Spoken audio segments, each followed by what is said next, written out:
বিশ্বের প্রথম বাঙালি সাইক্লিস্ট বাপি দেবনাথ আজ সাব্রুম শহরের সাব্রুম আগরতলা জাতীয় সড়কের শেষ প্রান্ত সাব্রুম শহরের নেতাজি চৌমুহনী থেকে প্যারিসের উদ্দেশ্যে যাত্রা শুরু করে। আজকের এই অনুষ্ঠানে সাব্রুমের মহকুমা শাসক শিবজ্যোতি দত্ত, মহকুমা পুলিশ অফিসার নিত্যানন্দ সরকার, সাব্রুম নগর পঞ্চায়েতের ভাইস চেয়ারম্যান দীপক দাস, সুপরিচিত ব্যক্তিত্ব লেখক অশোকানন্দ রায় বর্ধন এবং আমেরিকার প্রবাসী উজ্জ্বল মজুমদার উপস্থিত থেকে যাত্রা শুভ সূচনা করেন। নেশামুক্ত ত্রিপুরা গড়তে একটি বার্তার পাশাপাশি মনোবিজ্ঞানকে প্রাথমিক স্তরে সিলেবাসে অন্তর্ভুক্ত করা এবং বিশ্ব শান্তি সুরক্ষিত করার আহ্বান রাখে এই যাত্রার সূচনা হয়। বাপি দেবনাথ সংবাদ মাধ্যমকে তার মিশন নিয়ে বক্তব্য রাখেন। এর আগে সাব্রুম থানায় বিশেষ সংবর্ধনা দেওয়া হয়।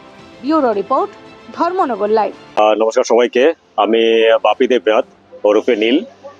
আমার আজকে থেকে একটা নতুন যাত্রা শুরু হয়, সেটা ত্রিপুরা থেকে ইউরোপ কান্ট্রি।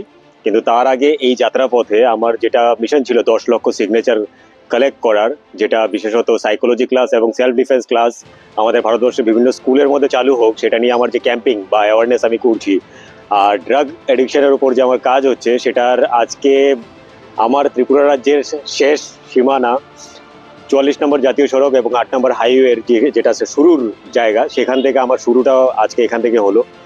তো এতটুকুই বলবো, সবার যেরকম আমার পাশে ছিলেন, সবার আশীর্বাদ, সবার ভালোবাসা পাশে ছিল। 2024 14 জুলাই মাউন্ট এভারেস্টের বেস ক্যাম্প পর্যন্ত সাইকেল নিয়ে পৌঁছতে পেরেছিলাম।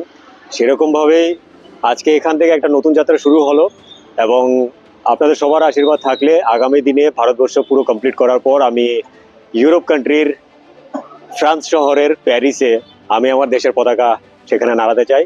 আর একটা জানান দিতে চাই যে বিশ্ব শান্তির ওপর আর কিছু নেই।